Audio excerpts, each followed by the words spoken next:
उपस्थित या विचार मंचावरील महाविकास आघाडीचे सर्व पदाधिकारी, आता चिठ्ठी मागितली नावाची तो आहे नाही म्हणते गडी, तर सगळ्याचे एका शिशात जमून टाकतो. महाविकास आघाडीचे सर्व पदाधिकारी, संभाजी ब्रिगेडचे सर्व पदाधिकारी, सौरभ दादा सहित आणि इथं उपस्थित मेळाव्यात हजर असणारे सर्व संभाजी ब्रिगेडचे पदाधिकारी, मी पश्चिम महाराष्ट्राच्या दौऱ्यावर चाललो आहे. तिथं 6-7 जागासाठी आता इलेक्शन आहे आणि आमच्या इकडलं आटोपलं. तर तुम्हाला सांगतो, आमच्या इकडं 11 जागा जवळपास आटोपल्या. त्या 11 जागापैकी 8 ते 9 जागा ह्या महाविकास आघाडीच्या येणार आहे. त्याच्यात नितीन गडकरीची स्वतःची जागा डामाडोल आहे. म्हणजे तुम्हाला असं वाटत असेल का खूप सिमेंटचे रस्ते बांधले म्हणजे विकास होते, तर हे चुकीचं आहे. आणि सिमेंटच्या बॅग कमिशन किती होतं हे त्याइलेच माहीत, म्हणून तर सिमेंटचे बांधले ना. आणि त्याची जागा डामाडोल आहे. म्हणजे अक्षरशः एक तर 50,000 हारण, नाही तर 20-30 हजारानं जिंकून येईन, इतकी कटावर फाईट आहे. आणि माय भाषण तिचंच गाजलं. ते तुम्ही जे यूट्यूबवर पाहिलं ते नागपूरच्या तिरंगा चौकातलं भाषण होतं. तर आता ज्या दादांनी गोष्टी सांगितल्या त्यांच्या आता भाषणात, तर ते खूप काही सत्य परिस्थिती आहे. डॉक्टर बाबासाहेब आंबेडकरांनी म्हटलं का मी कितीकही चांगलं संविधान लिहिलं तर संविधानानुसार वागणारे लोक जर या देशात नसन आणि हे असे दाढीवाले बदमाश असन, दाढीवाले, तर या देशाचा सत्यानाश झालाय. कोणत्याही देशाची. पंडित जवाहरलाल नेहरूनं पहिले जेव्हा लोकसभा अस्तित्वात आली तेव्हा एक स्टेटमेंट केलं होतं का कोणत्याही देशाची लोकशाही ही तेव्हाच जिवंत राहू शकते जेव्हा सत्तेत असणारे लोक विरोधी पक्षाच्या मताचा आदर करण. तर हे चोट्टा आदर करायलाच तयार नाही आहे. यानं विकून खाल्ली आहे. मायच म्हणते सगळं. स्वतःच्याच भाषणात म्हणते मैं फकीर हूँ झोला लेके चल दियो. आम्हाला कर साल्या भिकारी, आमच्या गळ्यात दे. म्हणजे तो भिकारी आहे तर आपल्याला कटोरं घेऊन फिरवणार आहे तो.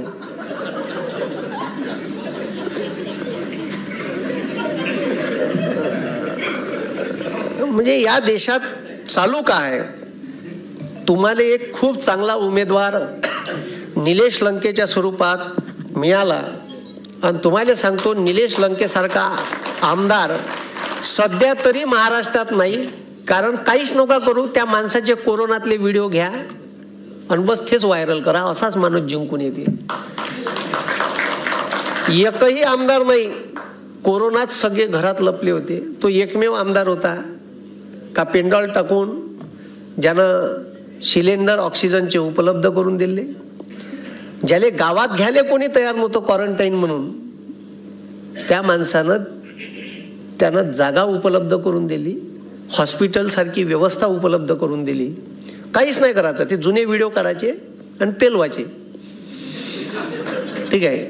ते अर्धे ठंडे असेच होते बाकीचे बीजेपी वाले. आणि आता दादांनी सांगितलं हिटलर असा होता तसा होता. माझ्या भाषणात एक वेळा मी सांगितलं आहे, असे किती रुस्तम आले किती गेले. काही लोकांनी म्हटलं का पक्ष फुलला. जे होते ते चांगल्यासाठीच होते. जे गेले ते निष्ठावंत नव्हते, ते कवा ना कवा पळणारच होते. त्याच्यामुळे गेले तर चांगलं झालं, मी तर असं म्हणतो. अजून जे कोणी आहे त्यानं चाललं जावं. त्यानं एक गोष्ट होते का जे जमिनीवरचे कार्यकर्ते राहते त्याईले चालना भेटते. पहिली गोष्ट का त्याईले सतरंजा सुचला लागेल भाऊ. ते आता कुठं मार्केटला येऊन राहिले. जे गेले ते जाऊ द्या, ते निष्ठावंत नव्हतेच. आणि कोणत्याही पक्षाचा कार्यकर्ता असो, माळवा ठीक आहे माळवा असो, तो निष्ठावंत असला पाहिजे. कमीत कमी तेवढी तर निष्ठा असली पाहिजे. आणि ते गेले, चांगली गोष्ट झाली. शिवसेनेत किती मोठ्या जागा खाली झाल्या होता एवढे पयाले, तर यायची लायकी तर माहीत पडली का हे कोण्या लायकीचे होते. राष्ट्रवादीतून गेले, आता सत्ता आहे म्हणून बरं वाटून राहील त्याले. आत्ता पलटी मारला गेम का ते पुरे वापस याच्या लाईनीत लागते. आणि जे होते ते चांगल्यासाठी काऊन होते. मी काय म्हणतो, हे जे मोदीनं तुमची 10 वर्ष शिकवली, मी म्हणतो अजून 10 वर्ष शिकवा. जेव्हा जेव्हा अन्याय अत्याचार, प्रचंड अन्याय अन्याय अन्याय होईल, काय म्हणून राहिलो, जेव्हा प्रचंड अन्याय अन्याय अन्याय होईल, 5000 वर्ष या भारतातल्या एका समाजाला शूद्र म्हणून हिणवल्या गेलं. माणूस म्हणून जगण्याचा अधिकार त्या माणसाला देण्यात आला नाही. नुसतं 5000 वर्ष त्या समाजानं अन्याय अत्याचारच उपभोगले. त्या समाजात एक क्रांतीचा, ज्ञानाचा सूर्य जन्माला, डॉक्टर बाबासाहेब आंबेडकर.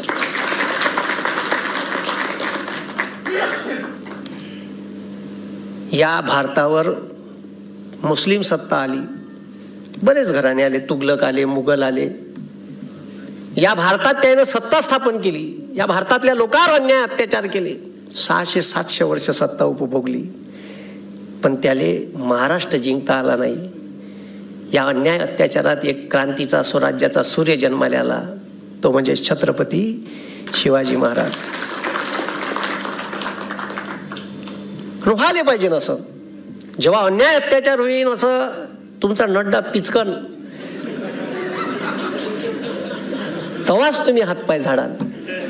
तोपर्यंत चालू द्या. शिवाजी जन्मावतो दुसऱ्याच्या घरात, काऊन चोट्या तुझ्या घरात जन्मला तर काही वाईट आहे का? नाही, दुसऱ्याच्या घरात पैदा झालं पाहिजे बदमाश पोट्ट. आता मी एवढं बोलतो, माझ्या बाप म्हणते तू एवढा कायले बोलतो रे म्हणते, एकटाच आहे. लोक फोनवर मला शिवा देते, कमेंट्समध्ये शिवा देते. आता फोनवर शिवा दिल्यावर मी गावरानी माणूस आहे जी पुरा, ते का शिवा देईनची, मायापाशी एवढी डिक्शनरी आहे शिवाची, असा द्यायला लागलो का नाही. हो, म्हणजे माणूस पाहून तर द्या, ज्याला देता नाही त्याला दे. साला मग विचार येते माणूस, आपण शिक्षक आहे, ठीक आहे, आणि काहीच नाही करत, तो रेकॉर्ड करते आणि व्हायरल करते, बाकी का करणार आहे. आणि व्हायरल कोणाला करते, जो व्हायरल आहे त्यालाच व्हायरल करते. म्हणजे त्याला माहित आहे का याचा व्हिडिओ व्हायरल केल्यावर अजून आपल्याला प्रसिद्धी भेटते, बाकी उद्देश काहीच नसते त्याचा. का याला शिवाय दिल्याने याचा व्हिडिओ व्हायरल केला त्याला प्रसिद्धी भेटते. आणि मी त्याला प्रश्न विचारणार, त्याच्यापाशी उत्तर नाही आहे. का रे बाबू, माझ्या बापाचे DAPचे भाव 2014 माझ्या बाप शेतीत खत टाकते DAP, ते 538 रुपयाची बॅग होती, ते 1350 झाली. माझ्या बापानं वाढवली का नेहरूनं वाढवली? तर त्याचं उत्तर नाही आहे त्याच्यापाशी. का रे बाबू, पेट्रोल माल सांगितलं त्यानं, अच्छे दिन पेट्रोल 67 रुपये लिटर होतं अच्छे दिन मध्ये, ठीक आहे, बुऱ्या दिवसात. अच्छा दिवसात 116 रुपये गेलं. इलेक्शनचं वर्ष आलं तर झोक्कानं चोट्ट 9 कमी करते, आणि वरून म्हणते मी कमी केले. अबे पण साल्या वखरले तू 9 वर्ष, बरोबर नाही का? मग तुम्ही याले अच्छे दिन म्हणता का? अरे बुऱ्या दिवसात, आमच्या बुऱ्या दिवसात, तुम्ही ज्याले बुरे दिवस म्हणत होते तेव्हा सिलेंडर 430 रुपयाचं होतं, ते आता 1130 झालं. इलेक्शनचं वर्ष आहे तर 2 महिन्याच्या अगोदर 200 कमी केले चोट्ट्यानं.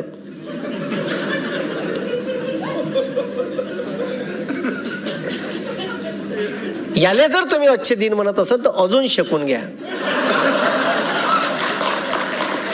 नाही तर मग येणाऱ्या इलेक्शन मध्ये निलेश लंके साहेब कसे निवडून येईन याच्यासाठी मतदान करा. पण काहीच नाही करा. आता तुम्ही इथं 400-500 लोक आहे, तुमच्या एकाच्या मागं 50-100 लोक आहे का नाही? 50-100, एक माणूस 50-100चा आहे, कदाचित जास्त आहे. असं काहीच नाही करायचं. मतदानाच्या दिवशी इथं तुम्ही 500 लोक आहे, 500 गुणेला मी 100 पकडतो, ठीक आहे. किती लोक झाले? किती झाले? 50,000. किती झाले? 50,000चं वोटिंग तर तुमच्यापाशी इथं बसलं आहे. तुम्ही का करायचं? पुन्हा एक व्हिडिओ घेतला. आता सगळ्या सरांनी सांगितलं का EVM वगैरे, EVM वर विश्वास आहेच नाही, पण आता त्याच्यातूनच मार्ग काढा लागल. दुसरा पर्याय काय आपल्यापाशी? आपण म्हणलं बॅलेटवर घेते का? ते नाही घेत ना. तर EVM मशीन बाबत काही नियम आणि पत्ते आहे, ते पाहिले पाहिजे. त्याच्यासाठी मी एक व्हिडिओ घेतला आता 3 दिवसाच्या अगोदर. काय EVM मशीनची प्रोसिजर इलेक्शनच्या दिवशी अगोदरल्या दिवशी तुमच्या गावात ती 3 वाजता येते. किती वाजता येते? 3 वाजता येते अधिकारी. तर त्याच्यात मी सांगितलं आहे का त्याची सिरियल नंबर कशी पाहायची. ती सिरियल नंबर उमेदवार तुम्हाला उपलब्ध करून देईल. ते उमेदवाराच्या प्रतिनिधीची जबाबदारी असते का तुमच्या गावात कोणत्या सिरियल नंबरचं EVM मशीन येणार आहे. EVM मशीनची बॅटरी चेकअप करायची. सुरुवातीला किती आहे, इलेक्शन झाल्यावर किती आहे. ती एक माणूस असते क्रॉस मारणारा, याचं झालं याचं नाही झालं तर ते शेवटी काउंटिंग त्याचं आणि EVM मशीनची टोटल ते क्रॉस व्हेरीफाय करून 17C नंबरवर तुम्हाला सगळं लिहून देते. जो तुमचा प्रतिनिधी असते. तुमचा प्रतिनिधी हा सकाळी 5 वाजता 5:30 वाजता तिथं बूथवर पाहिजे. BJPचा असते, आपला राहत नाही. प्रॉब्लेम तो आहे, हे समजून घ्या तुम्ही. आपले अलाल टट्टू लोक आहे. कोण जाईन ह्या 7 वाजता जाते इलेक्शन सुरू झाल्या तोपर्यंत मशीनचं सील विल सगळे होऊन जाते. इलेक्शन किती वाजता चालू होणार आहे तर 7 वाजतापासून 6 वाजेपर्यंत इलेक्शन आहे. पहिले 5 होतं, 1 तास वाढवला पुन्हा. तर त्याचा व्हिडिओ टाकलाय, पूर्ण माहिती दिली आहे. तो व्हिडिओ पहा, YouTube चॅनलवर आहे आपल्या, पूर्ण माहिती. आणि इथं बहुतेक प्रशिक्षण बी होईल शेवटल्या 2 दिवसा अगोदर. त्या प्रशिक्षणाला सगळ्यांनी राहायचा. ठीक आहे, चांगला एखादा तज्ज्ञ माणूस. आणि माझाही व्हिडिओ पाहिजा. आणि जो बूथ प्रतिनिधी राहणार आहे त्याला तो शेअर करा. त्या व्हिडिओ पाहून जा म्हणा तिथं किती वाजता हजर राहायचं आहे. ठीक आहे. बूथ प्रतिनिधीचा तुम्हाला आय कार्ड भेटते. ते आय कार्ड बनवण्यासाठी 10A नावाचा फॉर्म भेटते. तो 10A नावाचा फॉर्म प्रतिनिधीनं दिला पाहिजे उपलब्ध करून. प्रतिनिधी जे कोणी असते उमेदवार प्रतिनिधी त्याची सही पाहिजे त्याच्यावर. ह्या साऱ्या गोष्टी तुम्हाला ट्रेनिंगमध्ये शिकवणं गरजेचं आहे आणि हे माहीत असलं पाहिजे. आता हे सगळं BJP मायक्रो प्लॅनिंग करते. काही गोष्टी BJPकडून शिकण्यासारख्या आहेत आणि त्या आपण शिकल्या पाहिजे. त्याची एक खासियत आहे. पुन्हा मासोई मोठी झाली का तिला कापते, ते तिला ठेवत नाही ना. चांगल्या चांगल्या मोठ्याल्या चिकीवाल्या बाईक आपल्या हे आता दिलं म्हणून बरं आहे. मागच्या वेळी दिल्ली का शीट दिल्ली का नाही दिल्ली. चांगले चांगले मोठे मोठे मासोळे कापते जी. हे बाकीच्याही पक्षानं समजून घेणं गरजेचं आहे. आणि त्यानं काय केलं, त्यानं सेकंड पॉलिटिकल लिडरशिप तयार केली. म्हणजे पहिले झाले 2 वेळा आमदार झाले, चल फेक साले को. तर त्या पोट्याला काय वाटते का इथं काहीतरी भेटते. अबे भेटते ना, ह्या गेला का आपला नंबर आहे बा. इकडे बाकीच्या पक्षात सतरंजा सुचला लागते. मी राष्ट्रवादी काँग्रेसचा प्रवक्ता आहे ते बाजूले, पण जे खरं आहे ते बी सांगितलं पाहिजे ना. हो नाही, पवार साहेबाले मी पहिले सांगून ठेवलं आहे की हे माय तोंड बंद नाही करायचं. ते बाकी तुम्ही का करा. ठीक आहे. जे अरे त्याचं जे घेता येईल ते घ्या लागेल ना. त्यानं सरकारचा पैसा RSSचे मागच्या ज्या मिटिंगा होती कार्यकर्त्याच्या त्याच्यासाठी वापरून चालू केलं. आमच्या इथे हिंदी विश्वविद्यालय आहे वर्धेले, महात्मा गांधी. ते सर्रास RSSचं केंद्र बनलं आहे. आणि तिथं सर्रास चांगल्या चांगल्या लोकांच्या गुप्त मिटिंगा होती सरकारी पैशावर. त्याला म्हणाव का कराय मास्तर नावाला पकडून द्या, दाखव साल्या म्हणा CCTV फुटेज. नाही एका एकाला पकडून दिलं काहीच नाही. म्हणून इलेक्शन ज्या पद्धतीनं ते लढते, स्ट्रॉंग रूममध्ये EVM मशीना ठेवल्या का ठेवतपर्यंत आपले लोक तिथं हजर असले पाहिजे. ठेवल्यानंतर बी 4 माणसं 4-5 कोणत्यावर आपले रात्रंदिवस जागली ठेवायचे. दिवसा 4 संध्याकाळी 4. रोज तुम्हाला ते जे सील मारला आहे स्ट्रॉंग रूमले ते पाहण्याची मुभा दिली आहे. त्याच्यानंतर दिवसभराची रेकॉर्डिंग दररोज चेक करायची आणि आपले माणसं बी ठेवायची. माणसं निष्ठावंत ठेवायची. 500 रुपयावर इकल्या जाणारे नाही, नाही तर सुरत मार्गे गुवाहाटी पळायला लागते. म्हणून जे काही होते ते चांगले. आणि असे हे मोदी सारखे किती चिल्लर आले किती गेले, ते हिटलर नाही पुरला. या जगात हिटलर नाही पुरला. ठीक आहे. आपले पोट्टे मायाबाप कांदा उत्पादित करते, मायाबाप सोयाबीन उत्पादित करते, मायाबाप कापूस उत्पादित करते ना. आपलेच पोट्टे स्टेटस ठेवते. अबकी बार 400 पार. अबे त्या बापाचं कांद्याचा कट्टा 400 पार नाही चालला, आणि तू साल्या स्टेटस ठेवून राहिला अबकी बार 400 पार. हा, अरे ह्या चोट्यानं 2000 मेट्रिक टन गुजरातचा पांढरा कांदा निर्यात करायला परवानगी दिली, फक्त गुजरातचा. महाराष्ट्राचा कांदा निर्यात होणार नाही. यान शकून द्या त्याला, अजून उरावर बसणार आहे. तो भारताचा पंतप्रधान नाही, तो गुजरातचा पंतप्रधान आहे. कुठचा आहे?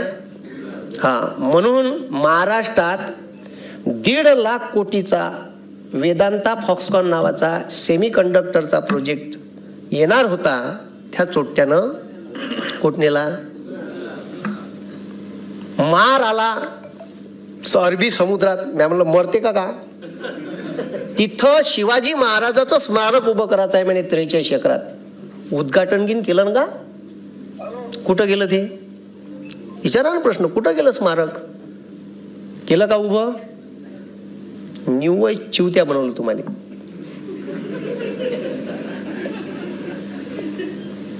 अरे सत्य आहे ना. केलं का? महानंदा डेअरी महाराष्ट्राची शान होती, कुठं नेली? गुजरात.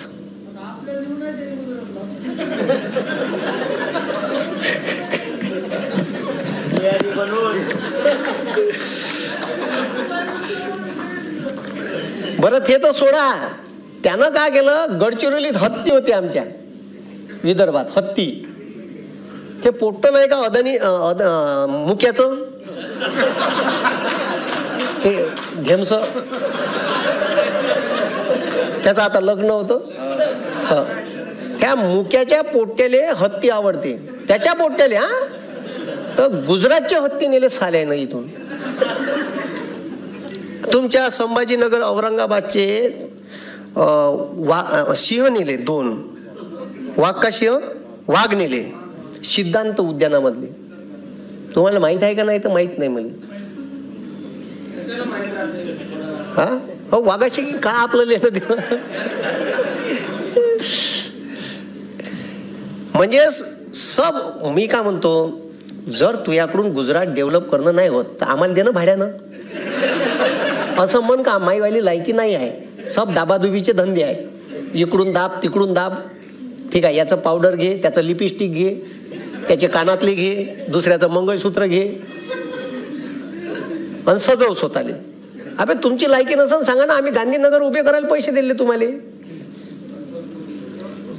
अरे आम्ही गांधीनगर उभे करायला पैसे दिले ना. आता बी लायकी नसेल सांग, सगळे लिपस्टिक पावडर मावडर आम्हीच लावून देतो. बरोबर नाही का? तुमच्याकडून नाही गुजरात डेव्हलप होऊन राहिला तर आम्हाला सांगा. आमचा महाराष्ट्र पुढारलेला आहे आणि तो राहील. तुम्ही आम्हाला ज्ञान पाजायची गरज नाही. आणि म्हणून महाराष्ट्राचं पाहून तुम्हाला वाटते का महाराष्ट्राची, मुंबईचं, ठीक आहे, जे प्रतिनिधित्व आहे ते कसं कमी करता येईल, व्हॅल्यू कशी कमी करता येईल, यासाठी G20ची परिषद तिथं. G20ची परिषद कुठं व्हायला पाहिजे होती? मुंबईत व्हायला पाहिजे होती.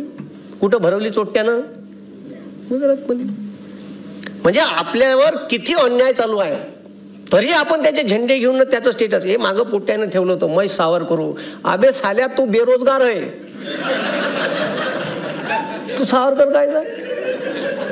आणि कोणाचं स्टेटस ठेवून राहिला? ज्यानं 5 वेळा माफी मागितली. हा, माझ्या युट्यूब चॅनलवर पुन्हा एक व्हिडिओ आहे निरंजन टकलेचा. विद्रोही साहित्य संमेलनाचा स्वागताध्यक्ष होतो मी वर्धेले. पुरा त्याचं अखिल भारतीय मराठी साहित्य संमेलनात धिंगाणा लावणारा मीच होय. पुरा पार 150 करोडचा धिंगाणा मॅच लावून टाकला त्याचा.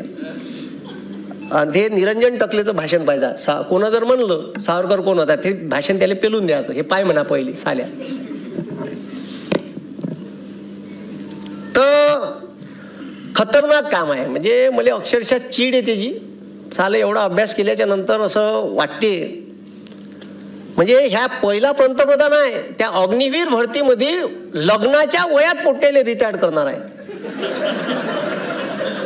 जगातला पहिला पंतप्रधान असं नाही का वयाच्या 19व्या वर्षी पोट्ट लागण ना 23व्या वर्षी का होईल रिटायर्ड होईल. का म्हणून बापान नाव त्याले. आता त्यानं 23व्या वर्षी रिटायर झालं, पोट्ट लग्नाच होईल. बाप त्याला पोरीच्या घरी घेऊन जाईन, चाल रे बाबू. आणि पोरीचा बाप उभा ठेवून का त्याले का सांगन पोरीच्या बापाले, he is my son, he is a retired ex serviceman. पोरीचा बाप उभा ठेवून का त्याच्या ढुंगणार लात मारण. तर ठेवन का तुम्ही तरी रिटायर झालेल्या पोराले पोरगी द्यान का.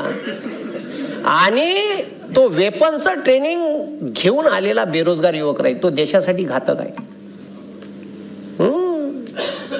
या देशात का करायचं हे त्याला लक्षात घ्या का वेपनचं ट्रेनिंग देऊन बेरोजगार करून तो वयाच्या 23व्या वर्षी. असा पंतप्रधान माझ्या देशाला पुन्हा नाही पाहिजे.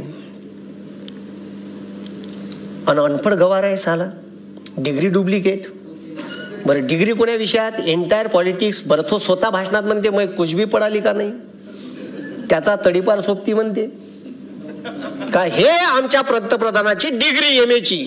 बरं एम ए कोण्या विषयात, एंटायर पॉलिटिक्स. या नावाची डिग्रीच नाही भारतात, मग डिग्रीच नाही आहे. बरं याचं ठीक आहे, यानं जे डिग्री सादर केली त्याच्यावर जे फंड आहे ते 1993 अस्तित्वात आले. आणि याची डिग्री 78ची आहे. म्हणजे साले कॉप्या करते का नाही. अबे लोकायला दिसू तर नका देऊ, कॉप्या करून राहिले तर कमीत कमी व्यवस्थित कॉप्या करायच्या आहेत. बरं त्याच्यात युनिव्हर्सिटीचं स्पेलिंग चुकीचं आहे त्या डिग्री सर्टिफिकेटवर. हो म्हणजे लयच खतरनाक आहे. म्हणजे हे साले कुठून म्हणजे काय गोमूत्र पिऊन आले आहे का, मला कवा विचार येते.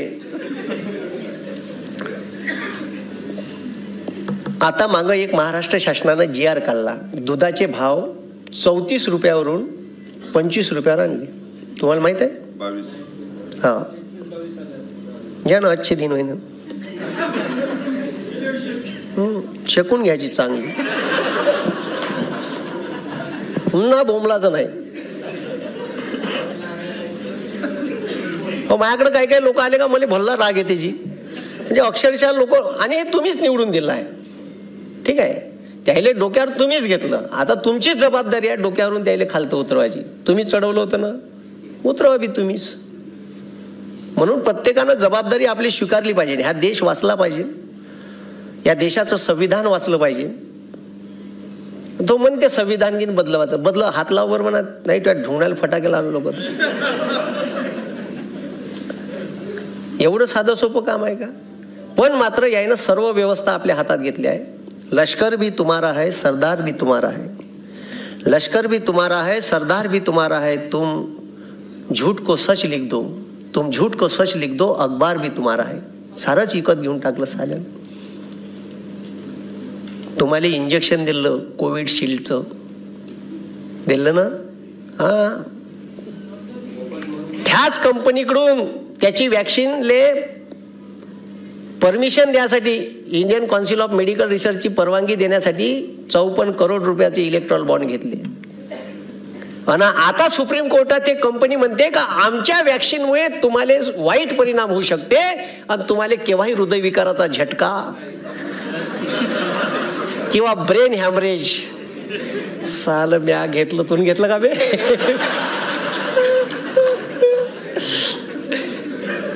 अबे त्यानं स्वतः नाही घेतलं, त्यानं नाटक केलं आहे इंजेक्शन घ्यायचं, माहित आहे का. त्याला सुईच नाही टोचली. त्याचे फोटो पाहिले का तुम्ही दाढीवाल्याचे. दाढीवाल्यानं सगळ्याच ठिकाणी फोटोशूट केलाय. त्याचे 3 फोटो गायब आहे. जर भेटले तर मला पाठव जा. एक लग्न करतानाचा, एक डिग्री घेतानाचा आणि एक चाय विकतानाचा. हे 3 फोटो जर मला भेटलेत पाठव जा. मी सर्चिंग मध्ये आहे का, हे 3 फोटो मला भेटले पाहिजे. असं आहे. म्हणून हे किती बी रुस्तम आले ना, आणि खूप अहंकारी माणूस आहे. कधी मला वाटते असे कपडे गिपडे घालायला भेटले नसन त्याला. त्यानं पहिले सांगितलं मी फकीर होतो, तर त्याचा पेन 1.5 लाखाचा, त्याचा चष्मा 3.5 लाखाचा, स्वतःच्याच कोटवर मोदी मोदी मोदी लिहून घेतलं. एवढं. आणि तुम्ही पाहिलं का जी कधी ध्यान घेऊन करायला चष्मा लावून जातानी. ते मागं 2019चं इलेक्शन झाल्याबरोबर संपल्याबरोबर दुसऱ्या दिवशी ते इथं गेलो होतो केदारनाथले. त्या केदारनाथले चष्मा लावून ध्यान. अरे आणि म्हणलं बरं कॅमेरावाला बी, हा तुम्ही तरी कॅमेरावाला घेऊन जाण का?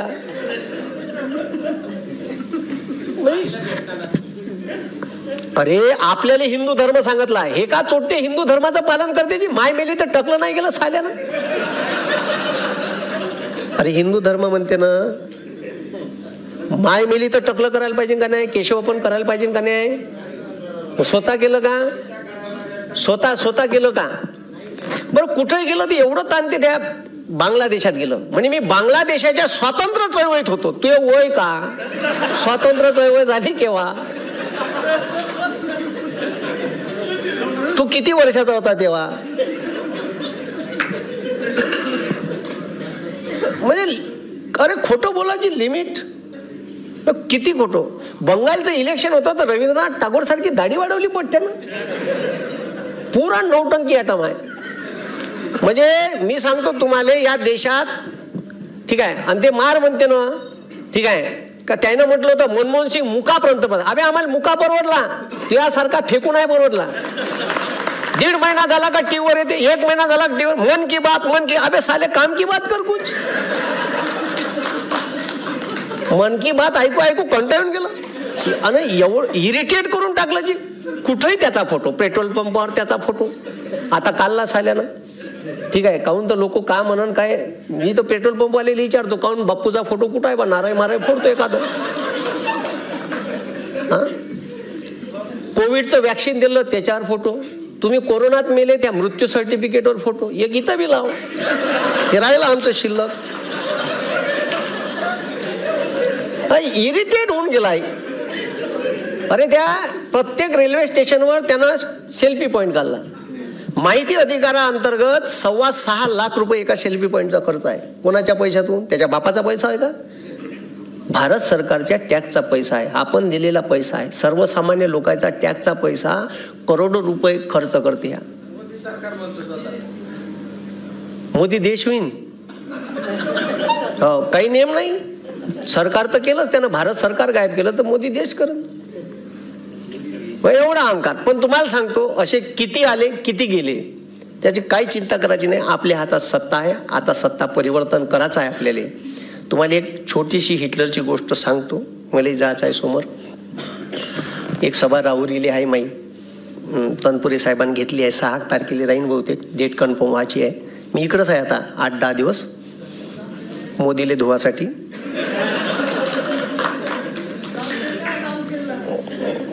तर नाही एकच दिवस आहे, हा एक दिवस तुमच्या मतदारसंघात आहे मी, ठीक आहे. का चालू होतं मी, हां. तर असे काही रुस्तम आले, काही गेले, काही टेन्शन घ्यायचं नाही, ठीक आहे. टेन्शन फक्त या भारतातल्या बेरोजगार युवकाचं, शेतकऱ्याचं मला खूप वेळ येते, ठीक आहे. हो सांगतो. आणि या देशाचं संविधान ज्या माणसानं लिहिलं ना, हा पहिला ग्रंथ आहे भाऊ, का या जगात या भारतात कोणावरही अन्याय होऊ द्या, त्याला न्याय द्यायचं काम या देशाचं संविधान करते. आणि हे संविधान वाचलं पाहिजे. आणि त्यांनी जे म्हटलं, न्यायमूर्ती व्यंकट चलैया आयोग नेमला होता अटल बिहारी वाजपेयीनं, हे खरं आहे. अटल बिहारी वाजपेयीनं भारतीय संविधानाचं पुनर्विलोकन म्हणजे संविधानात बदलत्या परिस्थितीनुसार काही ट्रिमेंडस बदल करता येते का, यासाठी एक कमिशन नेमलं होतं. पण ते विरोध झाला. अटल बिहारी वाजपेयीचं सरकार 22 पक्षाचं मिळून होतं, म्हणून अटल बिहारीनं फडफड नाही केली जास्त. तुम्ही याले फुल दिलं मेजॉरिटीत, मग तो काय, त्याच्या सोबत्यासहित 330 सीट आहे. त्याला माहित आहे ह्या बाकीच्या 22 पळायला जरी तर माझ्या 303 आहेच. त्याच्यामुळे तो काही मागं ढकल नाही करून राहिला. म्हणून येणाऱ्या इलेक्शनमध्ये पूर्ण भारतात दारुण पराभव होईल. म्हणून यायनं फोडाफाडी हे ते खूप चालू आहे त्याचं. पण भारतातले लोक हुशार आहे, चांगले हुशार आहे, मला असं वाटते. म्हणजे मी समजतो तुम्हाला, आहे का? अरे आहे का नाही आहे? आहे. मग एवढी शेकल्यावर जर समजत नसेल तर मग मी काही करू नाही शकत. एवढं म्हणजे एवढं जीव तोडून प्रत्येक भाषणात सांगतो मी का एवढं तुमच्यावर केलं तुम्हाला जर ते. आणि खरंच म्हणजे मी माझ्या मतदारसंघात फिरलो. मी ज्या दिवशी इलेक्शन होतं माझ्या मतदारसंघात 26 तारखेला मी 42 गावं फिरलो एका दिवशी. सकाळी 8 वाजतापासून निघाले. हे सोबती गेली होती माझ्यासोबत माझ्या गँग. 42 गाव फिरलो एका दिवशी. आणि मी माय मतदान करायला 5:45 वाजता गेलो. माई बायको वाट पाहत होती. तिचं दुसऱ्या गावात मतदान, माझ्या दुसऱ्या गावात मतदान. 5:45 वाजता पोचलो. माझ्या गावातले म्हणजे आलाच कायले तू. तर लोकांचं म्हणणं का होतं, उमेदवार कोणताही द्या आम्ही निवडून देतो, पण आम्हाला मोदी नाही पाहिजे. का नाही पाहिजे? आता एवढं चांगलं काम केलं आहे मुनगंटीवारनं त्याच्या मतदारसंघात. लोक का म्हणे त्याला माहित आहे का, साहेब तुमच्याबद्दल रोष नाही जी म्हणे, मोदी नाही पाहिजे म्हणे. त्याच्या तोंडावर म्हणलं, तोंडावर अक्षरशः. नागपूरमधले मुस्लिम साहेब म्हणे तुमच्यासोबत काहीच वैर नाही गडकरी साहेब, पण आम्हाला मोदी नाही पाहिजे. नाही दिलं मतदान. तुम्ही समजून घ्या का लोकांमध्ये किती रोष आहे. आणि तुम्ही जेव्हा फिराल तर लोकच सांगते का LED त्याच्यावाले LED स्क्रीन फोडल्या लोकांना गोटे मारून, बॅनर फाडले अक्षरशः काही काही मतदारसंघात. इतका रोष आहे लोकांमध्ये. आणि लयच बदमाश आहे ना जी. सोयाबीन निघालं का सोयाबीनची ढेप बोलावून, कापूस निघाला का ऑस्ट्रेलियाहून कापसाच्या गठावून बोलावून चोटतं. कापसाच्या निर्यातीवर बंदी आणून टाकन. कांदा गुजरातचा निर्यात करण, महाराष्ट्रातला नाही करण. अरे 42 वर्ष झाले नर्मदा सागर प्रोजेक्ट उद्घाटन नव्हतं झालं. कोर्टात केस चालू होती. बापू सत्तेत आल्याबरोबर उद्घाटन झालं ना. महाराष्ट्रातून नदी गेली, महाराष्ट्राला कवडीचा फायदा नाही. फायदा कोणाले? गुजरात. त्याच्या फायद्याचं मला, म्हणून मी म्हणतो का ह्या गुजरातचा पंतप्रधान आहे, त्याला भारताशी काही लेनदेन नाही. आणि लक्षात ठेवा, गुजराती लोक व्यापारी असतात, उद्योजक नसतात. आणि व्यापारी विकासच काम करते, समजलं का. आणि आपण 2 व्यापाऱ्याला बसवलाय मोठाल्या. ते का करण तुम्ही हे लक्षात घ्या. म्हणून असे किती रुस्तम आले, किती काही अहंकार असन तर काही टेन्शन घ्यायचं नाही. आपण आपलं काम करायचं. जेव्हा जेव्हा या संविधानावर वेळ येईन तर रस्त्यावर बी उतरता आलं पाहिजे आपल्याला. ठीक आहे. आणि व्यवस्थेच्या विरोधात बोलणं शिका. माझं म्हणणं आहे, मी एकट्यानं ठेका नाही घेतला आहे का गव्हर्नमेंटनं कॉन्ट्रॅक्ट भरतीचा GR काढला कराय मास्तर आंदोलन करण सगळ्यात पहिले. मी ठेका घेतला आहे का? हा, शेतकऱ्याचे भाव पडले तर मी बोलीन. तुम्ही केव्हा बोलान? तुम्ही बी बोलले पाहिजे. आमदार खासदार कोणताही बी पक्षाचा असो, काँग्रेसचा असो, राष्ट्रवादीचा असो का BJPचा असो, त्याला प्रश्न विचारले पाहिजे. हे चुकीचं झालं हे तुम्ही उचला, विधानसभेत संसदेत उचला. हे आपण बोलत नाही म्हणून आपला प्रॉब्लेम आहे. त्याला 4 चौघात बोलले का तो जाग्यावर येते. इवन तो तुमच्या काकाले, मामाले, बापाले फोन कर, पोट्याले सांगा ते जास्त बोलून राहिलं. आणि आपल्या पोट्यानं असं बोललं त्याला आडवं तिडवं तर आपल्या पोट्याला शाबासकी द्यायची, आपल्या पोट्याला झापाचं नाही. जगद्गुरु तुकाराम महाराज म्हणते, पुत्र असावा ऐसा गुंडा ज्याचा तिन्ही लोकी झंडा. गुंडा म्हणजे काय, मर्डर, हाफ मर्डर करणारा का? नाही, ह्या व्यवस्थेच्या विरोधात बोलणारा. म्हणून याले जर वाटत असेल का माय या भारतात राज्य मी मरतपर्यंत या देशाचा पंतप्रधान राहायला पाहिजे, हिटलरचं स्वप्न होतं मी जगावर राज्य करीन. गॅसच्या चंबरमध्ये टाकू मारले जी लोक, अशी चंबरमध्ये टाकलं, झाकण लावलं, क्लोरीन गॅस टाकली का 5 मिनिटात लोक मरून जाई. 400-500 बुलडोजरनं असे काढे, गड्डा खोदेन, बुलडोजरनं धकावेन, त्याच्यावर माती टाके.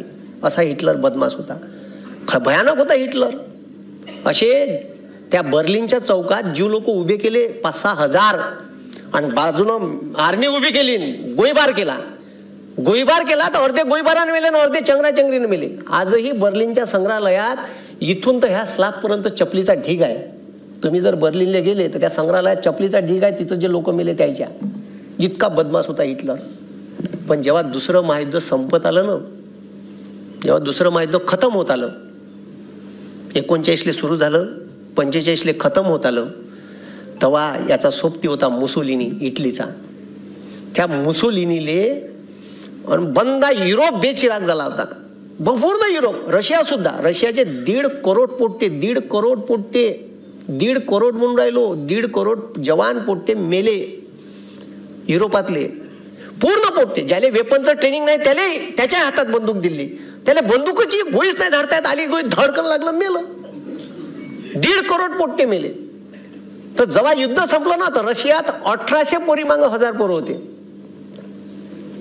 आता बी परिस्थिती जाग्यावर नाही आली. आता बी रशियात 1200 पोरी माग 1000 पोरं आहे, 200 पोरी जास्त आहे. आणि भारतात 933 पोरी माग 1000 पोट्टे आहे. म्हणजे आपल्या इथं 67 पोट्टे शिल्लक पडते. कवा विचार येते का यायला जहाजात भरावं आणि तिकडं रशियात पाठवा. बिना लग्नाचे राहते 67. 1000 पोरं आहे मग 67, 933च पोरी आहे ना 2011च्या जनगणनेनुसार. ऑथेंटिक आहे, भारत सरकारची आकडेवारी आहे, काय माझ्या घरची नाही सांगून राहिलो. पहा बरं तुम्ही. मग आता अशी अवस्था बंद. युरोप बेचिराग झाला, पार उद्योग धंदे बेरोजगार पोट्टे होऊन गेले. आणि मग अशा परिस्थितीत लोक चिडून गेले, महागाई वाढून गेली. 2-2.5 लाख लोक जमा झाले रोमच्या चौकात, इटलीले मुसोलिनीच्या घरासमोर, राजगृहासमोर. मोठं गेट होतं.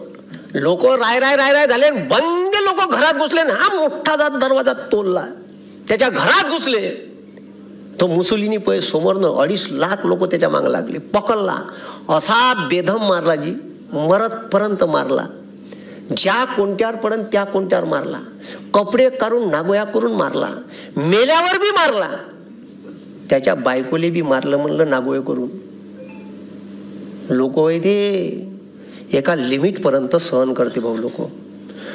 बरं लोकांना मेल्यावरही मारलं दोघाले. लोक तिथे शांत नाही बसले. लोकांना दोघांची तंगडे बांधले दोरानं आणि 60 फूट वर तर घराला टांगलं. सगळे लाईव्ह चालू होतं. आणि हे हिटलर जर्मनीहून पाहत होता त्याच्या सोबत्याला कसं मारलं.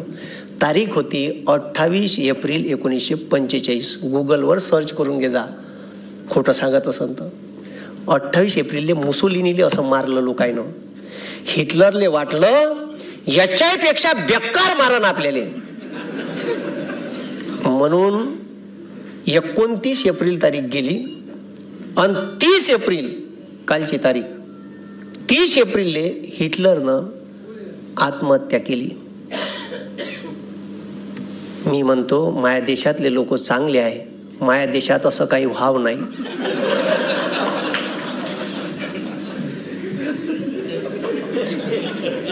एवढीच अपेक्षा मी तुमच्याकडून करतो. मी खूप चांगला माणूस आहे बरं. मी कोणाचाही काही वाईट गीत विचार करत नाही. तो किती काही बदमाश असो, त्याच्याबद्दल चांगला विचार करणं गरजेचं आहे. म्हणून आपण कुत्र्याला डसलो तर आपण कुत्रा आपल्याला डसलं तर आपण कुत्र्याला डसत नाही. म्हणून त्याच्याबद्दल एवढाच चांगला विचार करू शकतो का आमच्या देशात अशी वेळ येणार नाही आणि एवढी आमची परीक्षा पाहू नये सत्तेत असणाऱ्यांनी. नाही तर मग आता श्रीलंकेत असं झालं. येणारा काळ आपला आहे. या देशातील बेरोजगार युवक, शेतकरी, कामगार याला न्याय मिळाला पाहिजे. आणि संभाजी ब्रिगेडच्या कार्यकर्त्यांनी शिवाजी महाराजांच्या मावळ्यासारखं या निवडणुकीत काम करा. ही निवडणूक आपण उमेदवार आहे म्हणून काम करा. कारण देशाची लोकशाही धोक्यात आहे आणि चुकीच्या माणसाच्या हातात आहे. म्हणजे माकडाच्या हाती कोलीत असते का नाही, तसं काम झालं आहे. अनफड गवाराच्या हातात सत्ता दिल्यावर मनमोहन सिंगाले मुका म्हणलं तो परवडला. कॅम्ब्रिज युनिव्हर्सिटीचे गोल्ड मेडलिस्ट आहे मनमोहन सिंग. आणि आपलं पोट्टं कॅम्ब्रिजमध्ये जेव्हा लॉची इकॉनॉमिकची डिग्री घ्यायला जाते तर आपल्या पोट्याला कॅम्ब्रिज युनिव्हर्सिटी स्कॉलरशिप देते. त्या स्कॉलरशिपचं नाव आहे डॉक्टर मनमोहन सिंग स्कॉलरशिप योजना. किती स्कॉलर विद्यार्थी असेल तुम्ही विचार करा. नरेंद्र मोदी नाही आहे आणि याचं नाव देणार बी नाही. ठीक आहे, लायकी लागेल ना तेवढी. तर मला इथे आमंत्रित केलं त्याबद्दल खूप खूप आयोजकाचे धन्यवाद. विशेषतः दादांनी सकाळी फोन केला, मी चाललो होतो सर आहे पण ठीक आहे, मग कॉन्टॅक्ट झाला. नाहीतरी जायचं संध्याकाळपर्यंत आहे मुले, तर म्हटलं जाता जाता सभा झोडपून जाव. ठीक आहे, त्याच्याबद्दल खूप खूप धन्यवाद. थांबतो इथं. जय हिंद, जय महाराष्ट्र.